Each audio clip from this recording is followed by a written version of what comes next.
Resolve network sharing woes in Windows 11 and Windows 10. Dive into this comprehensive guide to troubleshoot and fix all network sharing issues on your PC. Watch now to streamline your file and printer sharing experience for seamless connectivity in just a few simple steps. To fix network sharing issues in Windows 11 and Windows 10, Step 1. Ensure all devices are on the same network and have the correct permissions.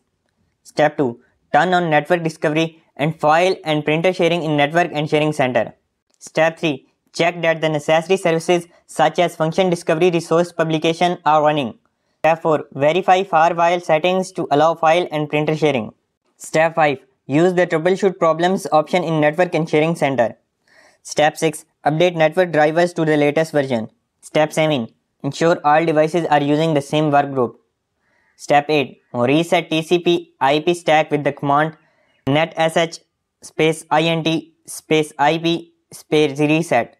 Step 9. Restart your router or modem. Step 10. If using home group, consider alternative methods as home group is deprecated in Windows 10 and removed in Windows 11.